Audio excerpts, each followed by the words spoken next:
अस्सलाम वालेकुम to all of you. तो फ्रेंड्स, आज हमारा एक छोटा सा मॉक टेस्ट रहने वाला है 50 मार्क्स का। ये मॉक टेस्ट बॉर्डर बटालियन के एस्पिरेंट्स के लिए रहेगा। तो यहाँ पे वीडियो को स्टार्ट करने से पहले मैं बॉर्डर बटालियन के एस्पिरेंट्स से ये कहना चाहूंगा कि फ्रेंड्स, आपका ये जो समय चल रहा है, ये जो लास्ट के कुछ दिन बचे हैं, ये आपके लिए बहुत ही ज्यादा महत्वपूर्ण है, इंपॉर्टेंट है। इनको अच्छी तरह से यूटिलाइज करो, जो पढ़ा है उसको अच्छी तरह से रिवाइज करो। और हाँ, इन मॉक टेस्ट पे ज्यादा ध्यान ना दो। अगर आपका स्कोर अच्छा जा रहा है तो ज्यादा खुश होने की जरूरत नहीं है, ठीक नहीं जा रहा है तो परेशान होने की जरूरत नहीं है।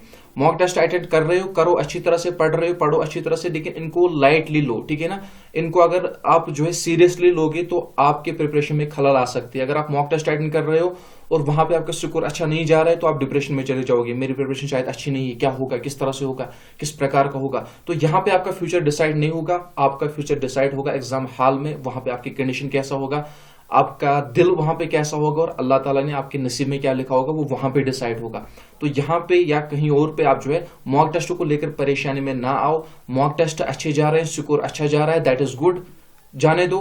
नहीं जा रहा है अच्छा, वो भी गुड है, जाने दो, मत सोचो। जो आप कर रहे हो वो करो, जिस तरह से आप प्रिपरेशन कर रहे हो अच्छी तरह से करो। जो आपने पढ़ा है आज तक उसको रिवाइज करो, अच्छी तरह से यूटिलाइज करो। मॉक टेस्ट पे ध्यान ना दो।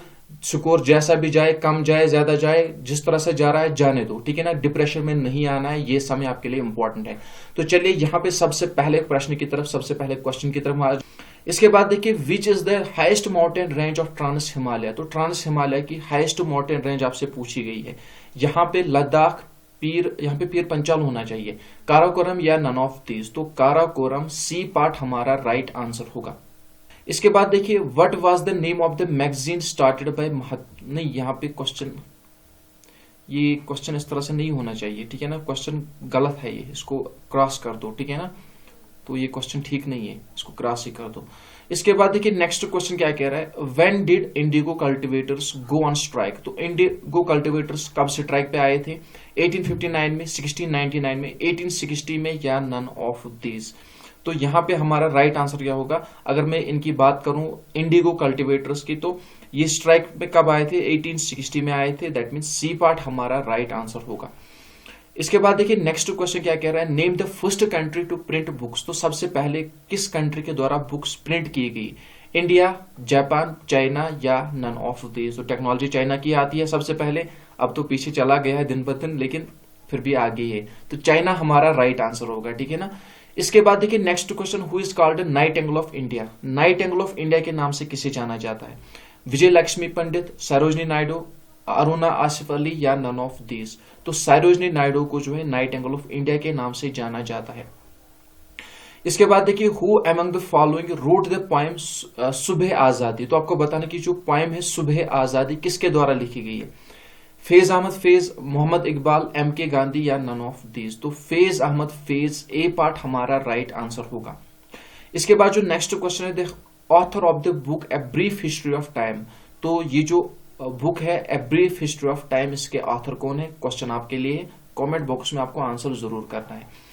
इसके बाद बताइए next question, what is the title of APJ Abdul Kalam autobiography. तो एपीजे अब्दुल कलाम की जो ऑटोबायोग्राफी है उसका टाइटल क्या है, me and missile, my memories, wings of fire, या नन ऑफ दीज। तो wings of fire, C part हमारा राइट आंसर होगा। और आपके लिए क्वेश्चन है, आपको मुझे बताना है कि जो अब्दुल कलाम की, एपीजे अब्दुल कलाम की ऑटोबायोग्राफी उसका नाम क्या है। ये क्वेश्चन आपके लिए, जो भी मैं आज आपके लिए होमवर्क रखूंगा उसको एक बार चेक कर लेना अपनी तरफ से। इसके बाद देखिए next question, which of the following is the principal language of Maharashtra. तो महाराष्ट्र की प्रिंसिपल लैंग्वेज आपसे पूछी गई है, मराठी, मणिपुर, हिंदी, या डोगरी। तो यहां पे अगर मैं बात करूं मराठी की तो ए पार्ट हमारा राइट आंसर होगा। चलिए बताइए, साउथ कोरिया की कैपिटल क्या है, कुवैत सिटी, तेहरान, सियोल, या नन ऑफ दीज। तो सियोल, सी पार्ट हमारा राइट आंसर होगा। Man body of UN, United nation की मैन बॉडी कौन सी है, security council, general assembly, trusteeship, या नन ऑफ दीज। तो सी पार्ट ट्रस्टीशिप हमारा राइट आंसर होगा। नेक्स्ट क्वेश्चन क्या है, विच of the following is a cultural organisation. तो इनमें से कल्चरल ऑर्गेनाइजेशन कौन सा है, ठीक है ना, यूनेस्को, यूएनओ, डब्ल्यूएचओ, या नन ऑफ दीज। तो कल्चरल ऑर्गेनाइजेशन की अगर मैं बात करूं that is UNESCO, A part हमारा राइट आंसर होगा। इसके बाद देखिए, the constitution is adopted in India on 26 नवंबर। तो यहाँ पे पूरा डेट आपको बताना है, कॉन्स्टिट्यूशन कब अडॉप्ट किया गया हिंदुस्तान में, इंडिया में, 26 नवंबर 1946, 1947, 1949 या इनमें से कोई नहीं। तो यहाँ पे 1949 हमारा राइट आंसर होगा। तो कॉन्स्टिट्यूशन कब अडॉप्ट किया गया? 26 नवंबर 1949, नोट डाउन कर लेना। इसके बाद देखिए next question, which of the following is a part of Indian parliament. आपको बताना है इनमें से इंडियन पार्लियामेंट का पार्ट कौन सा है। लोकसभा की अगर मैं बात करूं ये भी है, राज्यसभा की अगर मैं बात करूं ये भी है, प्रेसिडेंट ऑफ इंडिया की मैं बात करूं ये तो होना ही है, सही बात है। तो यहाँ पे ऑल ऑफ दीज हमारा राइट आंसर होगा। इसके बाद देखिए next question, who was the first vice president of India. तो इंडिया का पहला वाइस प्रेसिडेंट कौन है? डॉक्टर एस राधाकृष्ण, वीवी गिरी, एस डी शर्मा या नन ऑफ दीज। तो अगर मैं फर्स्ट वाइस प्रेसिडेंट की बात करूं वो कौन था? Doctor S Radhakrishnan. A part हमारा राइट आंसर होगा।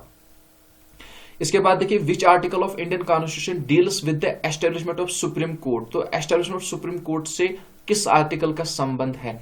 121, 130, 124 या नन ऑफ दीज। तो 124 का संबंध है एस्टेब्लिशमेंट ऑफ सुप्रीम कोर्ट, ठीक है ना। इसका संबंध जो है, इसके साथ जो संबंध है आर्टिकल 124 का है, दैट मीन सी पार्ट हमारा राइट आंसर होगा। इसके बाद देखिए which year is related to 73 amendment act of Indian constitution. तो ये जो 73 amendment act of Indian constitution है, किस साल का संबंध इसके साथ है? 1992, 1947, 1935 या नन ऑफ दीज। तो 1992 ए पार्ट हमारा राइट आंसर होगा। इसके बाद देखिए when was the national flag adopted. तो नेशनल फ्लैग कब अडॉप्ट किया गया? 22 जुलाई 1947, 4 मई 1943, 22 जून 1954 या नन ऑफ दीज। तो यहाँ पे 22 जुलाई 1947 ए पार्ट हमारा राइट आंसर होगा। इसके बाद देखिए which is the national aquatic animal of India. तो इंडिया का नेशनल एक्वेटिक एनिमल आपसे पूछा गया है, कौन सा है? टर्टल, फिश, गैंगेटिक डॉल्फिन या नन ऑफ दीज। तो यहाँ पे गैंगेटिक डॉल्फिन हमारा राइट आंसर होगा। गैंगेटिक डॉल्फिन जो है इंडिया का एक्वेटिक नेशनल एनिमल है, नोट डाउन कर लेना। इसके बाद यहां पे पूछा गया है जो नेहरू ट्रॉफी है, इसका संबंध किसके साथ है? क्रिकेट के साथ, फुटबॉल के साथ, हॉकी के साथ या नन ऑफ दीज। तो नेहरू ट्रॉफी की अगर मैं बात करूं इसका संबंध हॉकी के साथ है, सी पार्ट हमारा राइट आंसर होगा।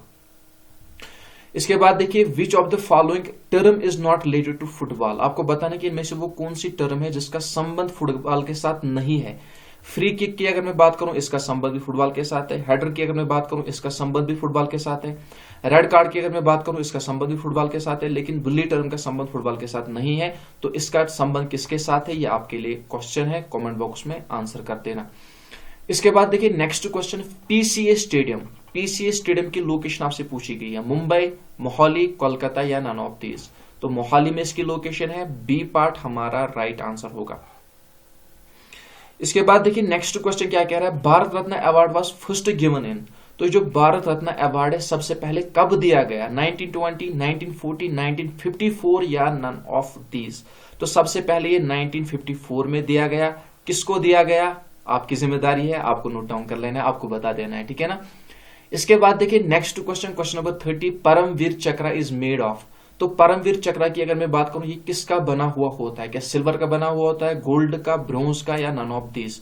तो परमवीर चक्र की अगर मैं बात करूं ब्रोंज का बना हुआ होता है, सी पार्ट हमारा राइट आंसर होगा। इसके बाद देखिए next question, question number 31, which of the following is not a type of broadband internet. तो यहाँ पे जो है कंप्यूटर के रिगार्डिंग कुछ क्वेश्चंस पूछे गए हैं। अगर मैं बात करूं ब्रॉडबैंड का टाइप कौन सा नहीं है, देखिए केबल की अगर मैं बात करूं ये भी टाइप है, डीएसएल की अगर मैं बात करूं ये भी टाइप है, डायल अप जो है इंटरनेट कनेक्शन का टाइप नहीं है, दैट मीन सी पार्ट हमारा राइट आंसर होगा। इसके बाद देखिए the front page of the website is called. तो वेबसाइट का जो फ्रंट पेज होता है उसे क्या कहते हैं? Front page, browser, book mark या नन ऑफ दीज। तो अगर मैं बात करूं वेबसाइट के फ्रंट पेज की तो उसे कहते हैं होम पेज, ठीक है ना, होम पेज। तो नन ऑफ दीज हमारा राइट आंसर होगा। इसके बाद देखिए वेबसाइट इज कलेक्शन ऑफ। तो वेबसाइट किसकी कलेक्शन होती है? देखिए वेब पेजेस जो है मिलकर एक वेबसाइट बनाते हैं, that mean website is the collection of web pages, C part हमारा राइट आंसर होगा। इसके बाद देखिए the process of moving from one website to another website is called. ये जो प्रोसेस है एक वेबसाइट से दूसरे वेबसाइट पे जाना, उसे क्या कहते हैं? अपवर्डिंग, फॉरवर्डिंग, अपलोडिंग या ब्राउजिंग। तो एक वेबसाइट से दूसरे वेबसाइट पे शिफ्ट करना, इस प्रोसेस को कहते हैं ब्राउजिंग, डी पार्ट हमारा राइट आंसर होगा। The computer on internet is identified by. तो अगर सिस्टम को इंटरनेट पे आइडेंटिफाई करना होगा, किसके जरिए हम कर सकते हैं? Email address, street address, personal address या आईपी एड्रेस। तो यहाँ पे आईपी एड्रेस को कैच करके जो है डिटेल्स निकाल सकते हैं। दैट मीन डी पार्ट हमारा राइट आंसर होगा। इसके बाद देखिए next question, which type of language is used in web pages. तो वेब पेजेस में किस प्रकार की लैंग्वेज का प्रयोग किया जाता है, इस्तेमाल किया जाता है? मल्टीमीडिया, हाइपरलिंक, हाइपर टेक्स्ट या नन ऑफ दीज। तो यहाँ पे सी पार्ट हाइपर टेक्स्ट हमारा राइट आंसर होगा। इसके बाद देखिए इन computer field WWW stands for, boxing वाली नहीं है, ठीक है, रेसलिंग वाली WW नहीं है। यहाँ पे कंप्यूटर की फील्ड में बताना है कि WWW स्टैंड्स फॉर। तो वर्ल्ड वाइड वेब है कहीं पे, C part world wide web हमारा राइट आंसर होगा। इसके बाद देखिए GPRS स्टैंड्स फॉर। तो GPRS की फुल फॉर्म आपसे पूछी गई है, general packet radio server, general packet radio service, general packet running service या नन ऑफ दीज। तो यहां पे अगर मैं बात करूं GPRS की, तो इसकी फुल फॉर्म क्या है? General packet radio service. B part हमारा राइट आंसर होगा। इसके बाद देखिए which of the following is not internet connection type. तो इंटरनेट कनेक्शन का टाइप कौन सा नहीं है इसमें से? Dial up connection, broadband connection, cable connection. अगर मैं बात करूं ये तीनों के तीनों है, ये भी है, ये भी है, ये भी है। डायल अप भी जो है इंटरनेट का कनेक्शन है, ब्रॉडबैंड कनेक्शन जो है इससे भी इंटरनेट कनेक्ट कर सकते हैं, केबल मॉडेम इससे भी जो है इंटरनेट का यूज कर सकते हैं कनेक्ट करके। तो यहाँ पे नन ऑफ दिस आएगा क्योंकि यहाँ पे सारे के सारे हैं, आपको बताना था कि कौन सा नहीं है। इसके बाद देखिए next question, what are the best source of fuel in our body. चलिए बताइए, गाड़ी में तो पेट्रोल का यूज होता है, डीजल का यूज होता है, कभी कभार तो केरोसिन भी डाल लेते हैं, ठीक है ना। तो लेकिन अब बताइए मुझे कि यहाँ पे ह्यूमन बॉडी में जो है एज अ फ्यूल कौन सा काम करता है, बेस्ट सोर्स ऑफ फ्यूल। तो फैट्स, कार्बोहाइड्रेट्स, प्रोटीन या मिनरल्स। बी पार्ट कार्बोहाइड्रेट्स हमारा राइट आंसर होगा। चलिए बताइए विच of the following gas does not cause global warming. इनमें से वो कौन सा गैस है जिससे ग्लोबल वार्मिंग नहीं होती है। तो अगर मैं बात करूं यहाँ पे ऑप्शन, मुझे लगता है कि क्वेश्चन में गड़बड़ी है। नहीं देखिए, अगर मैं कार्बन डाइऑक्साइड की बात करूं, इससे भी जो है इफेक्ट पड़ता है, ठीक है ना, ग्लोबल वार्मिंग पे। CFCS इससे भी पड़ता है। तो यहाँ पे अगर मैं बात करूं ओजोन की, ओ की, ऑक्सीजन की अगर मैं बात करूं, ये हमारा राइट आंसर होगा। इसके बाद देखिए next question, question number 44, which of the following does not contain carbohydrates. Protein, cellulose, wheat या नन ऑफ दिस। तो सेलुलोज में कार्बोहाइड्रेट नहीं मतलब देखने को मिलते हैं। तो बी पार्ट हमारा राइट आंसर होगा। चलिए बताइए, जहां पे गोल्फ खेला जाता है, जहां पे ये गेम खेली जाती है, उस एरिया को क्या कहते हैं? कोर्स, रिंग, कोर्ट या फील्ड। तो यहाँ पे ए पार्ट कोर्स हमारा राइट आंसर होगा। और रिंग किस फील्ड को कहते हैं, कोर्ट किस फील्ड को कहते हैं, फील्ड किस फील्ड को कहते हैं, ये मुझे आप बता देना, ठीक है ना। इसके बाद देखिए next question, how many balls are used in the game of snooker. तो स्नूकर में कितने बॉल्स का यूज किया जाता है, जो गेम है स्नूकर, ठीक है ना। 25, 84, 22 या 13। तो यहाँ पे 22 सी पार्ट हमारा राइट आंसर होगा। इसके बाद देखिए next question, Pakistan won cricket championship trophy 2017 by beating the. तो यहां पे अगर मैं बात करूं, जो क्रिकेट चैंपियनशिप ट्रॉफी 2017 जीती, पाकिस्तान ने जीती, तो ये किनके बीच में हुई थी? इंडिया और पाकिस्तान के बीच में हुई थी। तो इंडिया को जो है इसमें हार मिली थी। इसके बाद देखिए next question, question number 47, the test of my life is the autobiography of. ये जो टेस्ट ऑफ माई लाइफ है, ये किसकी ऑटोबायोग्राफी है? सुरेश रैना, MS धोनी, युवराज सिंह या नन ऑफ दीज। तो अगर मैं the test of my life की बात करूं, ये किसकी ऑटोबायोग्राफी है? युवराज सिंह की ऑटोबायोग्राफी है। सी पार्ट हमारा राइट आंसर होगा। इसके बाद देखिए प्लेइंग इट माई वे, ये किसकी ऑटोबायोग्राफी है? Playing it my way, Virat, Sachin Tendulkar, VVS Laxman या नन ऑफ दीज। तो playing it my way Sachin Tendulkar की ऑटोबायोग्राफी है। बी पार्ट हमारा राइट आंसर होगा। इसके बाद देखिए next question, price theory is also called. तो प्राइस थ्योरी को किस नाम से जाना जाता है? Macro economics, development economics, micro economics या नन ऑफ दीज। तो प्राइस थ्योरी की अगर मैं बात करूं, इसे माइक्रो इकोनॉमिक्स के नाम से भी जाना जाता है। सी पार्ट हमारा राइट आंसर होगा।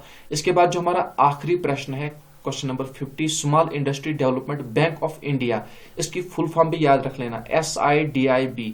ये कब सेटअप हुआ है? 1839, 1990, 1718 या नन ऑफ दीज। तो बी पार्ट 1990 हमारा राइट आंसर होगा। तो फ्रेंड्स, ये थी आज की हमारी सीरीज। उम्मीद करता हूं कि आपको वीडियो पसंद आए। वीडियो अगर पसंद आए, वीडियो को लाइक शेयर मत करना, कोई बात नहीं है, फिलहाल आप अपने एग्जाम पे ध्यान दो, ठीक है ना। आपका एग्जाम जल्दी होने वाला है, बस कुछ दिन बचे हैं, फिर आपके नसीब में जो होगा, आपकी किस्मत में जो लिखा होगा वो डिसाइड होने वाला है। कोई बात नहीं, टेंशन ना ले, अपने आप को ज्यादा स्ट्रेस ना करे। आपके नसीब में जो होगा वो आपको मिलना है, बस अपनी तरफ से मेहनत करें, बेस्ट एफर्ट्स दें, फिर आगे जाके जो होना है वो देखा जाएगा। ज्यादा स्ट्रेस में ना आए, ज्यादा टेंशन में ना आए। स्कोर अच्छा गया हो ऑल द बेस्ट, नहीं गया हो ऑल द बेस्ट।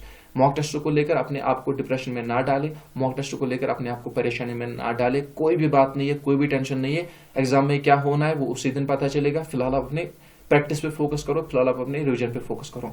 तो आपके लिए मैं यहाँ पे एक लास्ट में एक क्वेश्चन रख रहा हूँ कि इनमें से जो 50 क्वेश्चन हमने किए, 50 आउट ऑफ आपके कितने गए, ये आप मुझे कमेंट बॉक्स में बताओगे। तो मिलते हैं नेक्स्ट वीडियो में, तब तक के लिए अपना ख्याल रखना, दुआओं में याद रखना। और आपको बताता चलूं कि ये जो मतलब प्ले लिस्ट बना के रखा है मॉडल पेपर्स के नाम से, जीके प्रैक्टिस सेट्स के नाम से, ये 2 प्ले लिस्ट आपके लिए मोस्ट इंपॉर्टेंट है, इन्हें चेक कर लेना। और साथ ही साथ आपको एक और प्ले लिस्ट मिल जाएगा ल्यूशन जीके के नाम से। तो बॉर्डर बटन के एस्पिरेंट्स ये तीनों प्ले लिस्ट देख लेना, अच्छी तरह से रिवाइज कर लेना। फास्ट मोड का ऑप्शन आएगा जब आप स्क्रीन पर वीडियो देखोगे, उस पर जब आप क्लिक करोगे तो आपके स्क्रीन पर इस तरह से 3 डॉट्स नजर आएंगे। इस पर जब आप क्लिक करोगे क्वालिटी का भी ऑप्शन आएगा और वहां पे फास्ट मोड का भी ऑप्शन आएगा, साउंड का ऑप्शन। वहां से आप जो है साउंड तेज रख सकते हो। अगर 1 घंटे का वीडियो है तो उसे आप आधे घंटे में देख सकते हो, 10 मिनट का वीडियो उसे आप 5 मिनट में देख सकते हो।